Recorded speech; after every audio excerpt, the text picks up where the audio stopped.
아멘. 우리 1절에 보면은 권세들에게 복종하라. 근데 여기서 권세는 이 권력이라기보다는 통치 권력, 통치하는 거, 다스리는 예, 그 권세 그걸 이해합니다. 근데 이 말씀이 각 시대마다 어떤 사람에게는 굉장히 불편한 말씀이 되어 왔습니다.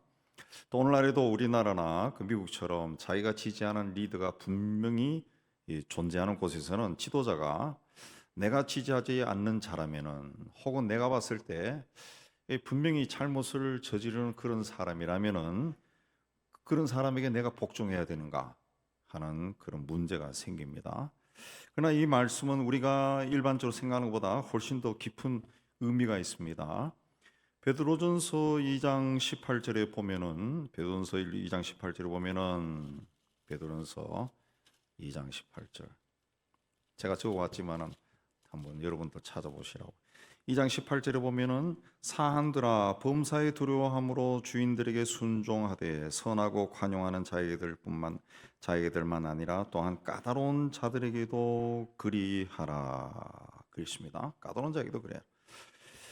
그 선하고 착하고 그 좋은 사람에게만 아니라 거칠고 까다로운 사람이라는 것은 거친다는 뜻입니다. 거칠고 아주 성질이 난폭한 주인에게도 순종하라.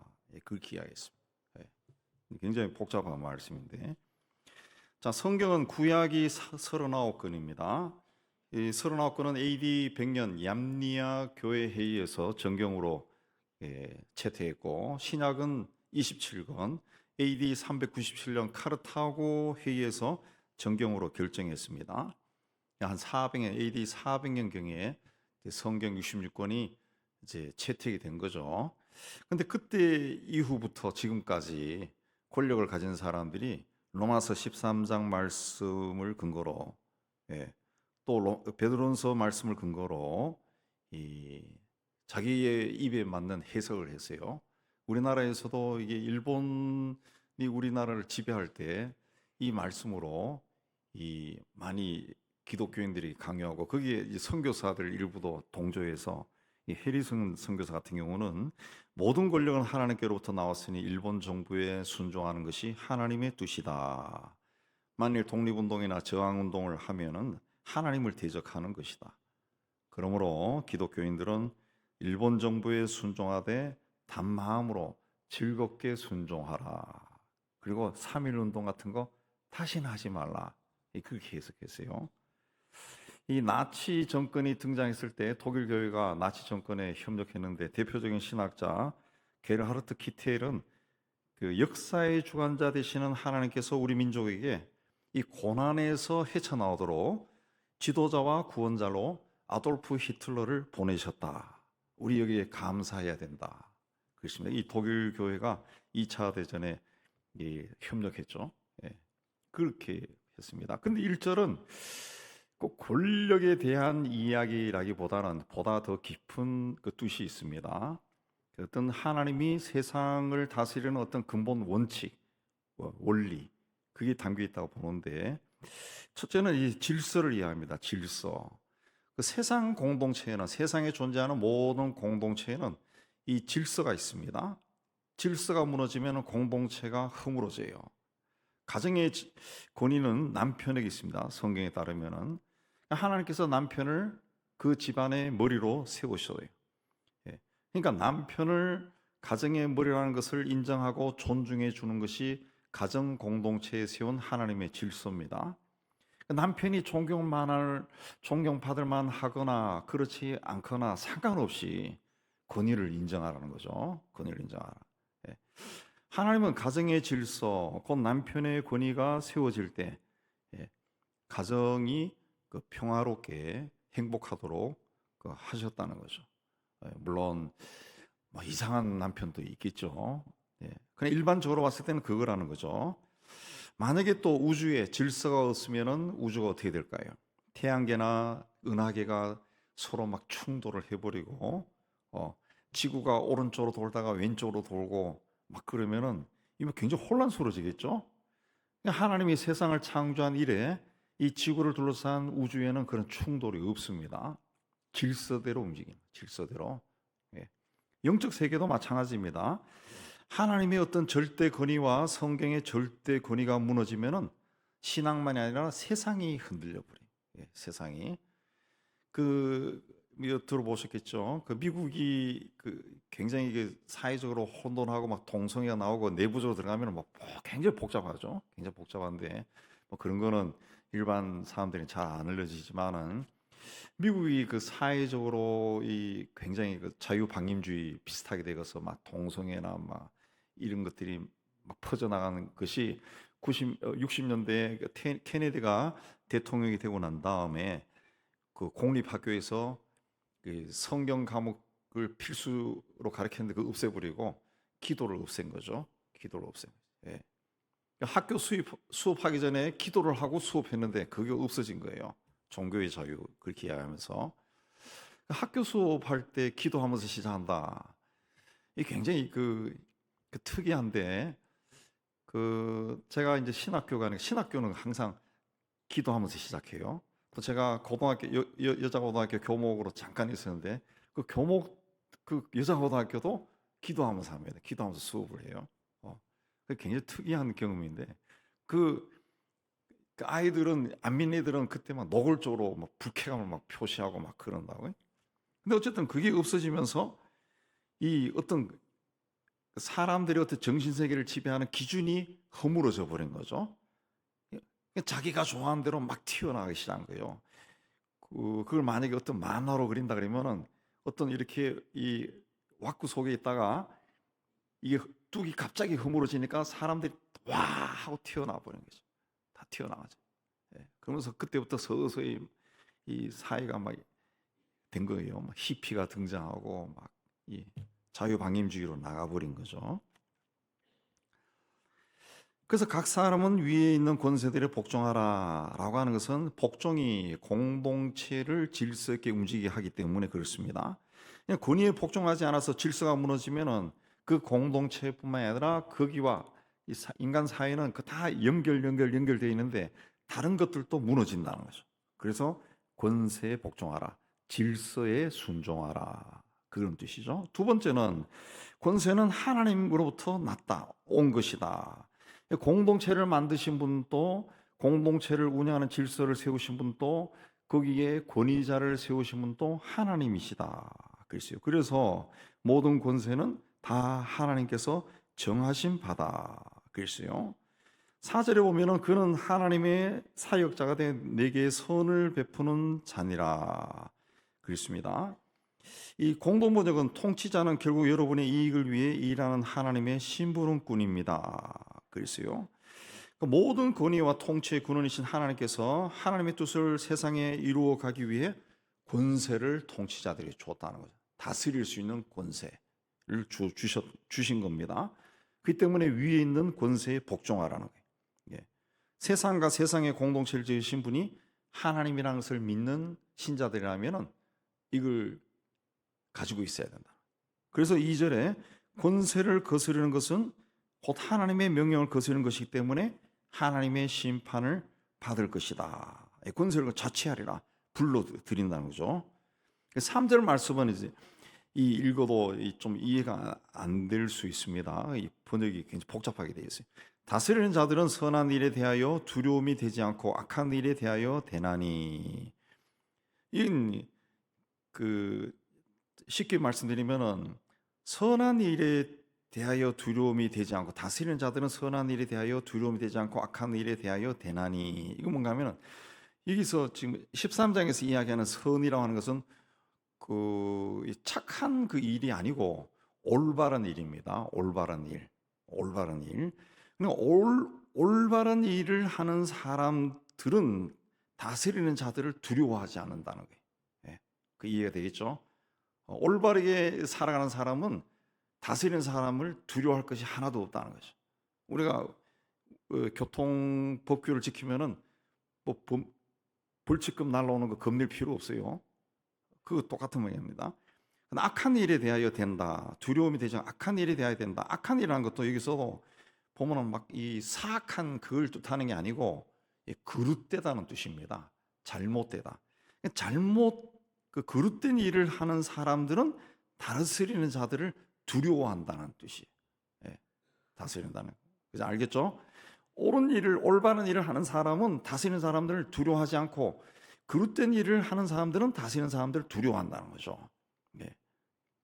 네가 권세를 두려워하지 않으려면은 선을 행하라, 올바른 일을 하라. 그러면은 칭찬받을 것이다. 그렇습니다. 칭찬받을 것이다. 그런데 만약 권세자들이 잘못된 일을 하면 어떻게 합니까? 나는 그렇할지라도, 예를 들어 이 말씀이 쓰여졌을 때 로마의 황제는 스스로 신이라고 그랬습니다. 하나님이 부여한 통치자의 범위를 넘어서서 하나님의 자리에 앉았습니다. 또 하나님의 교회와 성도들을 핍박했어요. 막 죽였어요.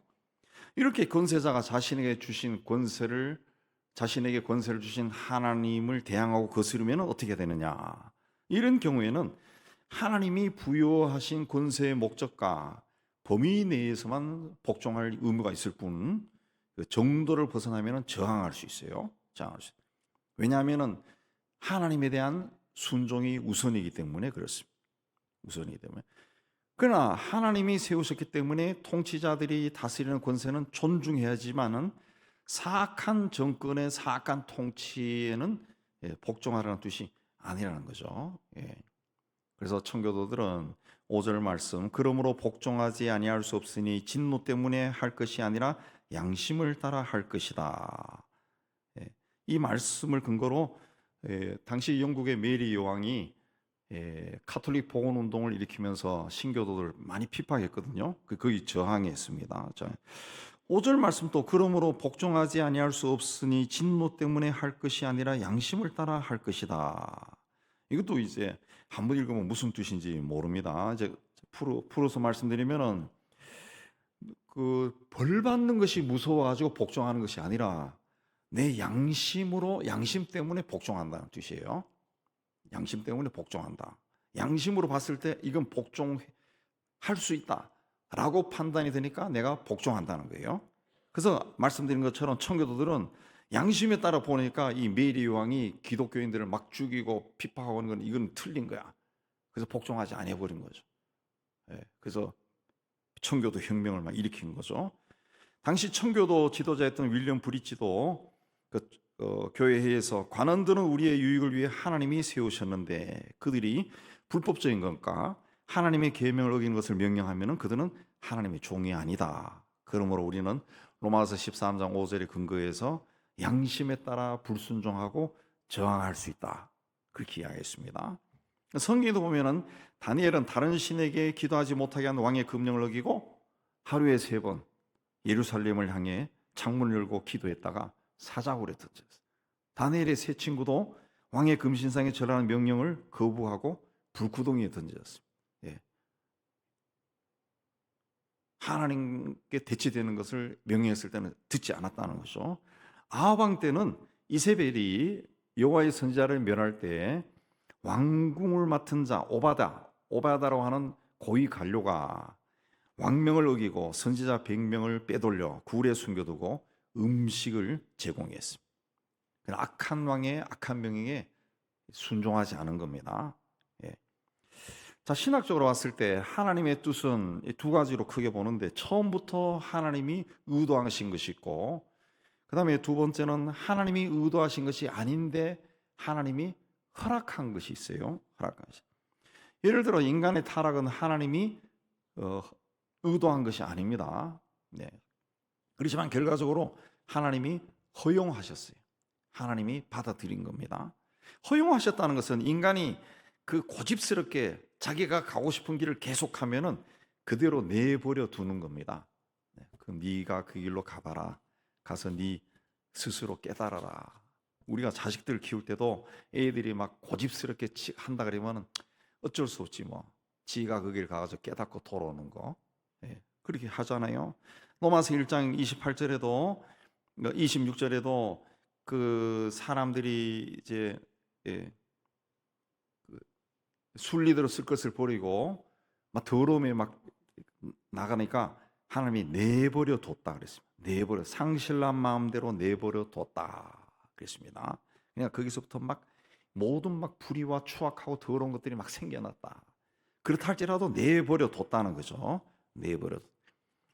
인류 역사에 히틀러를 비롯한 독재자들이 많이 일어나서 자기 민족뿐만 아니라 주변의 많은 나라를 괴롭혔어요. 그렇게 한 것은 하나님이 원래 의도하신 것이 아니라는 거죠. 그러나 하나님이 인간에게 자유의지를 주셨기 때문에 인간이 그렇게 악하게 나가는 것 하나님이 내버려 둔다는 거죠. 그걸 통해 배우는 거예요. 예. 악을 허용함으로써 선이 얼마나 중요한 건가, 불의를 허용함으로써 의의가 무엇인가, 거짓을 허용하면서 정직하게 사는 것이 얼마나 좋은 것인가, 그걸 배우게 한다는 거죠. 그러므로 올바르지 않은 지도자라 할지라도 하나님이 허용하셨다면 그들에게 복종하라. 그러니까 아까 말씀드린 것처럼 사악한 지도자는 하고, 이게 오늘 말씀 이야기하는 이 악이라고 다 번역해놨는데 여기서 악은 그 사악한 게 아니에요. 그릇된 일을 하는 지도자입니다. 잘못된 일을 하는 자를 이야기합니다. 예. 그거는 허용하라는 거지. 예. 그걸 받아들여라. 하나님의 어떤 뜻에 정의와 합당하지 않는 부분도 좀 있지만은 뭐 그걸 통해서도 하나님의 뜻을 이루어가기 때문에 그냥 보라는 거죠. 그래서 이 로마 정부도 당시 그랬다는 거죠. 그래서 예, 복종하라 그랬습니다. 복종하라 그랬습니다. 예, 아주 사악한 일을 하는 것보다는 그도 있음으로 인해 가지고 더 낫다는 거죠. 왜 이런 말씀을 했느냐? 또 중요한 이유가 있는데, 권위를 거부하고 질서가 무너질 때 이 사탄이 그걸 이용하는, 사탄은 권위를 가진 사람에게 속삭입니다. 너 그 권력 가지고 있을 때 이용해봐. 마음껏 사용해. 예. 국민들을 위해서는 적당히 하고 너와 가족과 네 친구들을 위해서 그 지혜롭게 권력을 사용해. 권력을 유지하는 데 방해되는 것은 빨리 제거해. 속삭이는 거예요. 또 권위 아래에 있는 사람들에게도 또 속삭입니다. 너희들은 왜 당하기만 하냐? 거역할 수 있어. 저항할 수 있어. 동지들을 만들어. 그리고 저항해. 끌어내려. 이렇게 한. 그럼 이런 것들이 이제 권위를 가진 자나 권위 아래에 있는 사람에게 다 설득력이 있어요. 그래서 권위를 가진 사람은 폭력으로 억누르고 권위 아래에 있는 사람들은 폭력으로 저항하는 거예요. 그러면은 어떻게 되나요? 세상이 아주 혼란스러워지. 하나님의 창조 세계가 파괴돼. 창조 질서가 무너지고. 이스라엘과 하마스의 관계도 보면은 제가 구구절절 이야기 안 해도 여러분이 생각해 보면은 그게 들어맞습니다. 결국적으로는 우리가 약하지만 이걸 통해서 우리의 존재를 드러내자 하고 확 했는데, 한쪽에서는 너희가 이번에 참으면은 쟤들은 앞으로 계속 그런다. 눌러. 그래서 또 눌러요. 그러니까 막 다 파괴돼 버렸어요. 오늘 신문에도 보니까 그 가자 지구의 뭐 80%가 다 무너졌다더라. 완전히 황폐해졌다. 사탄이 봤을 때는 얼마나 좋겠어요. 막 웃고 있을 겁니다. 세상만 다 파괴되는 거예요, 다. 또 영적으로도 무질서가 초래되는 거죠. 그런 혼란과 무질서를 사탄이 원하는 겁니다. 사탄이 원하는 거예요.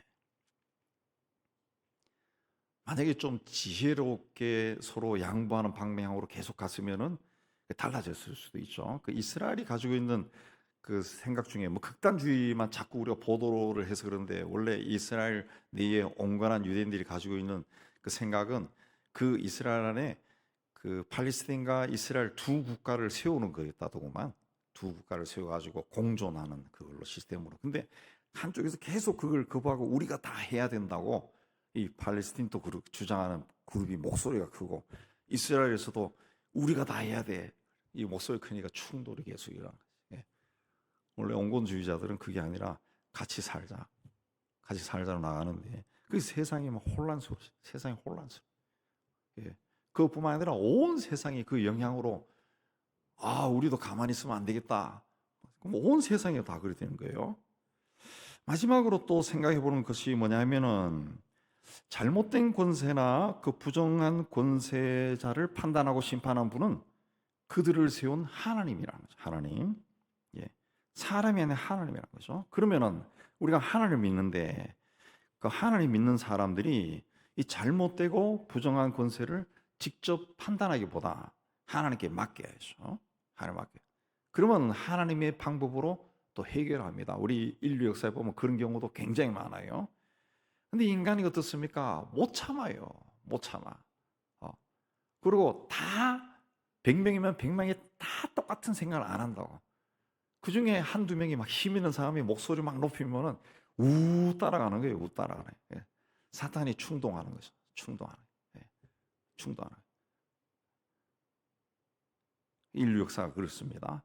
그래서 소란스러워지고 전쟁이 일어나고 파괴가 일어나고 그러면은 결과적으로 개인의 삶도 엉망이 되어버리고 그 일을 주도했던 자의 가족도 다 파괴돼 버려요. 예. 자기도 다 파괴돼요. 예. 그거 뭐 하마스도 보면 지도자의 가족들 다 죽었습니다. 거의 다. 그 전부터 다 죽고 그랬어요. 예. 그게 다 파괴돼 버린 거예요. 그러니까 막 속에는 막 분노만 있는 거예요. 분노만. 사람이 한 번 살다 가는데 한 번 사는 인생이 막 분노로 꽉 차서 사는 거예요. 분노로. 나라도 다 파괴되는 거예요. 역사에 그런 일이 너무 많다는 거죠. 너무 많다. 예. 하나님이 그걸 다 아신다는 거죠. 그래서 바울은 신자가 국가에 복종해야 되는 구체적인 예로 세금 문제를 들어서 이야기합니다. 6절 7절에 보면은 로마에 있는 신자들 가운데 주님과 교회를 핍박하는 로마의 세금을 내는 것이 못마땅해 하는 사람들이 있었다는 거죠. 또 세금을 안 내면은 벌을 주니까 겁이 나서 세금을 내는 사람도 있었다는 거죠. 예. 그러나 그들은 납세를 거부하거나 조세 저항을 하지 않았다는 거죠.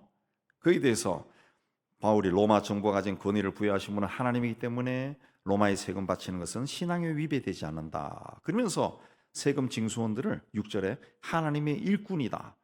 예. 그리고 세금 징수하는 것이 하나님의 일이다. 그렇게 말했습니다. 왜?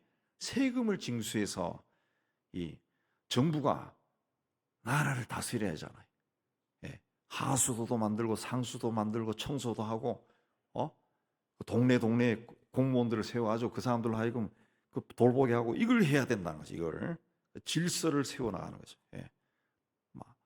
좀 막 지도자가 그릇된 일을 해도 어쨌든 밑바닥에서 돌아가야 되잖아요. 돌아가야 되잖아요. 그래서 예수님도 그렇게 이야기했잖아요. 가이사 동전을 가지고 이건 누구 거냐? 가이사의 것은 가이사에게 바치고 하나님 것은 하나님께 바쳐라 그랬다. 네. 그냥 이것은 국민뿐만 아니라 통치자들이 이 말씀을 위한 통치자에게도 그 메시지를 준 겁니다. 통치자들은 자기들의 가지고 있는 권세가 하나님이 주신 것이라는 것을 잊지 말라는 거죠. 네. 잊지 말라. 그래서 바람직한 사회는 국민은 어떻게 하면은 국가에 세금을 더 낼까 고민하고 또 국가는 국민에게 어떻게 하면 세금을 덜 내게 할까 이걸 고민하는 국가죠. 모든 권위와 권세자는 하나님이 세우셨습니다. 따라서 신자는 권세에 복종하라 그랬습니다. 이건 첫째는 사람을 다스리고 가르치는 권세를 가진 사람은 자신에게 권세를 주신 분이 하나님이라는 것을 잊지 말라는 거예요. 잊지 말라. 나는 하나님의 일꾼, 하나님의 대리자다. 이걸 잊지 말라는 거예요. 그냥 하나님이 맡기신 일이기 때문에 하나님을 두려워하고 자기의 권세 아래 있는 사람들을 섬기라는 거죠. 예. 정말 사랑으로 섬기라는 거죠. 섬기라.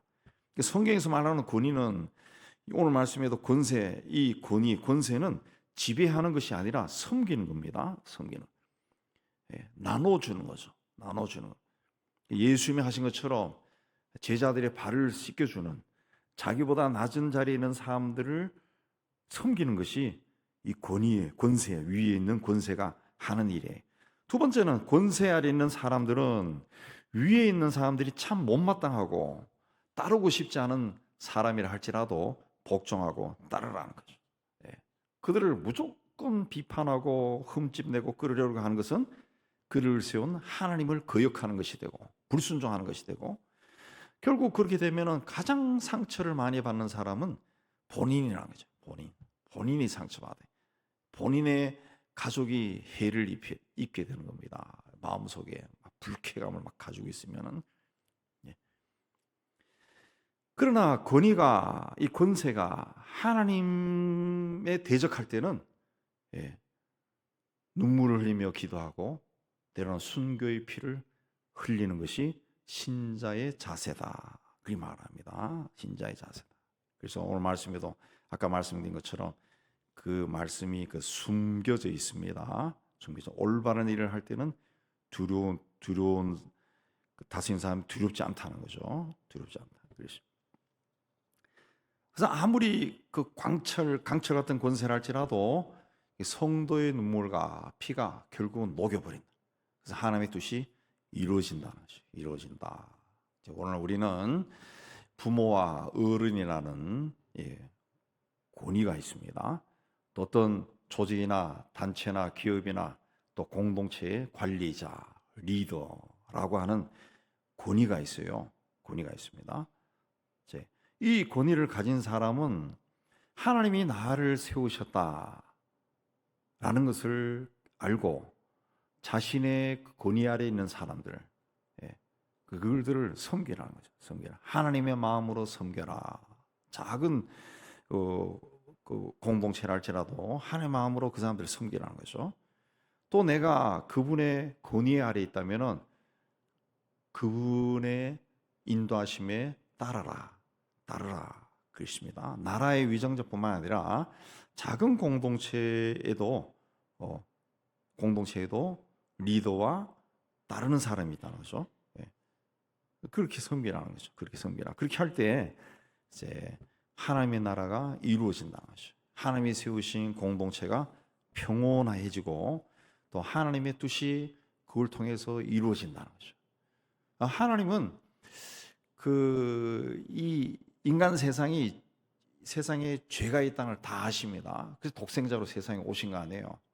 다 아세요. 그리고 주님이 부활 승천하시고 성령께서 세상에 임재하시고 우리와 함께 하신다 할지라도 이 세상이 죄에 얼마나 취약한 것인가 다 알고 계십니다.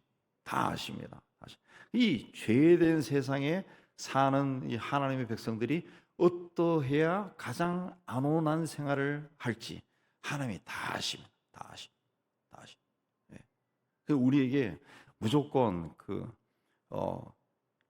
무조건 위에 있는 권세에 복종하라 그것이 아니라 아까 말씀드린 것처럼 이 질서를 존중해야 하는 질서를 존중해야 하고 그리고 뭔가 잘못된 일을 행하는 것이 있으면은 하나님 앞에 나가 기도하면서 하나님의 때 하나님의 방법을 기다리면 하나님께서 정리해 나가시는 겁니다.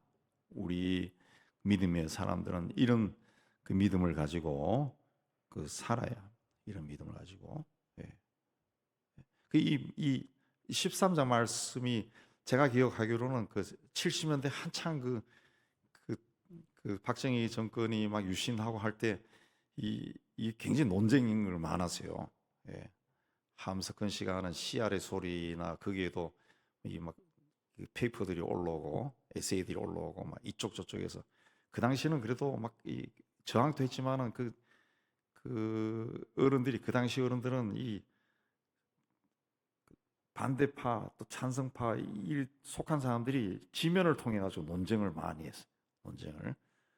그때도 아주 불꽃 튀는 해석을 해서 제가 그때 처음으로 이게 이렇게도 해석이 되는구나 그렇게 이제 본 적이 있는데 이렇게 해석하는구나 깨달은 적이 있었는데 뭐 그때나 지금이나 똑같습니다. 세상은 똑같아요. 뭐 그 시대에 사는 사람만 달라졌지 세상에는 여전히 죄가 있는 거, 죄의 권세를 가진 자들이 있고 거기에 순종하고 다른 사람이 있고 하나님의 뜻에 순종하기를 원하는 사람들도 있고 그래서 우리가 이런 세상이 되어가는 것을 세상 되어가는 것을 볼 때 마음이 막 불편하면은 누구 이야기처럼 테스 형 왜 이래 되는 거지.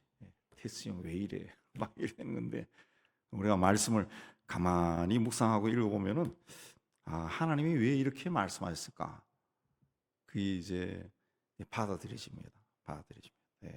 그렇지 않았을 때 하나님 봤을 때는 그 큰 나라와 민족이나 큰 공동체도 중요하지만 하나님은 개개인을 굉장히 중요하게 우리 한 사람 한 사람을 굉장히 중요한 거예요. 자칫 잘못하면은 인간의 생각은 굉장히 유한해요. 굉장히 굉장한 걸 생각해도 이게 뭐 아무것도 아니에요. 과학자들이 제 친구 과학자들 많은데 그 이야기 들어보면 자기들이 몇십 년 공부해서 요 알아낸 것들이 하나님이 보면은 뭐 수십만 분의 1도 안 된다는 거죠. 아무것도 아니에요. 인간이 굉장한 걸 생각해도 그게 대단한 거 아니거든. 아무것도 아니에요. 뭐 정치인들 하는 말하는 거 보면 굉장한 뭐 정책 편향 같지만 보면은 아니 뭐 저런 걸 하나 뭐 초등학생도 저거 생각할 수 있겠다 그 생각이 들 때가 굉장히 많아요. 하나님도 그걸 다 아신다는 거죠. 다 아신다. 근데 하나님이 가장 중요한 것은 우리 한 사람 한 사람 한 사람 한 사람 예, 한 사람 개인이라는 거죠. 이 자칫 잘못하면은 개인의 삶이 파괴돼 버려요. 파괴. 개인의 삶이 파괴되면은 가정이 무너져요. 가정이 무너지면은 사회가 무너져요. 그럼 파국으로 치닫습니다. 파국. 네. 하마스 보세요. 파국으로 치닫는 거예요. 개인이 무너지면은 가정이 상처봐요. 우리 집안에 우리 가정에서 누가 한 명이 큰 병에 걸리든가 아니면 죽어봐요. 얼마나 괴롭고 고통스럽고 슬퍼요. 하나님은 우리 한 사람을 사랑하는 거예요. 그래서 이 메시지는 이게 막 이 사회 공동체 막 세상 공동체에 주는 그 메시지라보다 우리들 개개인에게 주는 말씀입니다. 우리가 이런 마음으로 살아갈 때 그 모든 것이 우리가 하나님이 살아있다 믿으면은 악한 것도 하나님이 언젠가는 정리하는 거죠. 그 뜻이 있는 거죠. 뜻이 있는 거지. 예. 왜 북한은 다른 모든 나라가 다 무너지고 통일했는데 북한은 저들이 있을까? 우리가 알 수가 없죠. 하나님의 어떤 뜻이 있고 메시지가 있겠죠. 계속 그걸 통해서 우리에게 계속 뭔가 말씀하시겠죠. 그 우리가 계속 봐야죠. 계속 봐야죠. 저걸 만약에 인간적인 힘으로 인위적으로 뒤집으려 그러면은 한반도는 완전히 막 폭풍처럼 막 다 깨질 겁니다. 하나님의 손에 맡겨야죠. 그래서 얼마 전에 한 일주일 전에도 신문에 보니까 북한의 자생적으로 어떤 정당이 자유민주주의 정당을 중학교 교사가 만들었다가 붙잡혀가지고 처단을 당했는데 그가 만들었던 뭐 정강이나 이런 것들이 북한의 사회로 엘리트층으로 퍼져 나갔다 그런 이야기도 나오잖아요. 상상도 못했던 일이 그게 일어난 거예요. 그런 일이. 그러니까 우리가 그런 북한하고도 우리가 연결시켜 봤을 때 우리가 어떻게 해야 될 것인가 우리 많이 생각해야 되는 문제. 그것이 오늘 말씀입니다. 굉장히 델리키도 할 수 있지만은 또 우리가 잘 해석해서 받아들이면은 굉장히 오늘 이 시대를 살아가는 우리에게 주는 메시지가 있는 걸로 봅니다. 많이 생각하시고 그래서 이 시대에 살아가는 우리는 어떻게 해야 될 건가 많이 생각하시고 또 하나님의 사람답게 또 살아가는 여러분 되시기를 주의 이름으로 축복합니다.